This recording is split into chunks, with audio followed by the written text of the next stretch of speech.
నిర్వహించాం.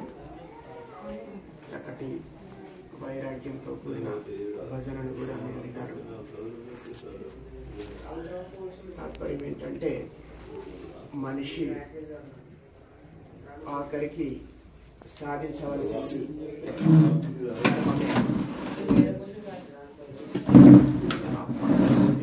చెప్పేది కూడా అదే.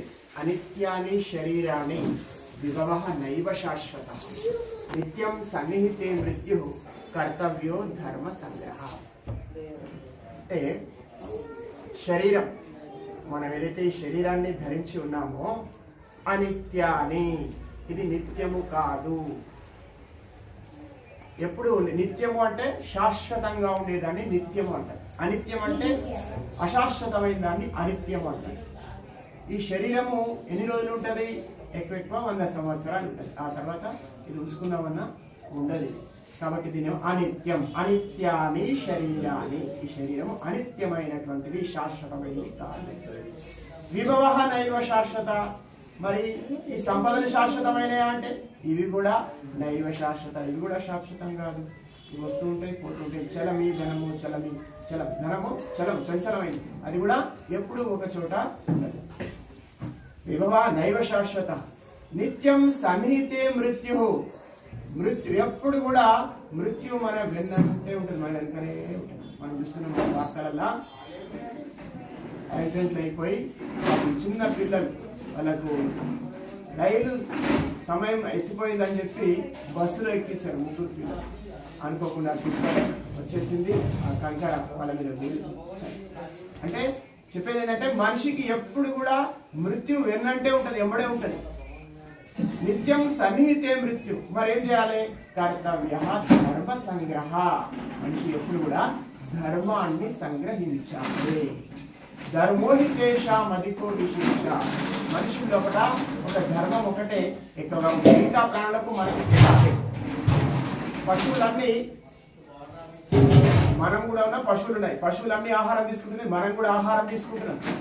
పశువులు సంతానాన్ని కంటున్నాయి, మనం కూడా సంతానాన్ని కంటున్నాం. పశువులు నిద్రపోతున్నాయి, మనం కూడా నిద్రపోతున్నాం. కానీ మరి పశువులకు మనకు తేడా ఏంటి అంటే ధర్మోహితేషాం అధికో విశేష. ఒక ధర్మం ఒకటే మనం మనుషులలో ఎక్కువగా ఉంది. ఆ ధర్మం లేకపోతే మనిషి కూడా పశువుతో సమానమైపోతాడు. పశువుకు మనకు ఏమి తేడా ధర్మం. కానీ ధర్మం అంటే ఏంటి? మరి ధర్మం అంటే చాలా మంది ఏమనుకుంటారంటే హిందువుది ధర్మం, క్రైస్తవుల ఒక ధర్మం, మహమ్మదీయులది ఒక ధర్మం, ఇది ధర్మం అనుకుంటాం. ధర్మం అంటే అది కాదు.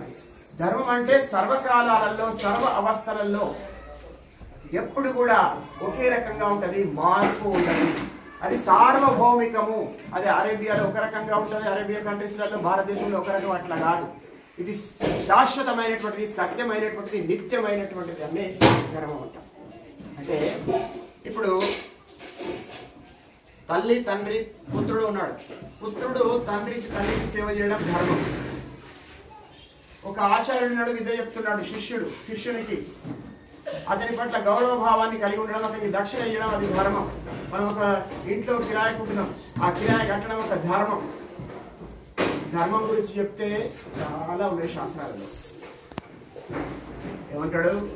ధర్మ ధృతి క్షమా దమోస్తేయం శౌచం ఇంద్రియ నిగ్రహ ధీర్ విద్య సత్యం అక్రోధో దశకం ధర్మ లక్షణం. ధర్మానికి 10 లక్షణాలు ఉన్నాయి. ధృతి ధైర్యంగా ఉండడం.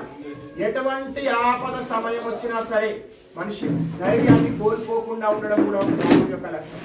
ఎందుకు ధైర్యంగా ఉండాలంటే పిరికివాడే తప్పులు చేస్తాడు. పిరికివాడు భయానికి నన్ను ఏం చేస్తాడేమో అని చెప్పి వాడి అందరికంటే ముందు తప్పు చేసేస్తాడు. కాబట్టి ధైర్యంగా ఉండడం, ధృతి ధైర్యంగా ఉండడం కూడా ఒక ధర్మం. క్షమాగుణాన్ని కలిగి ఉండడం.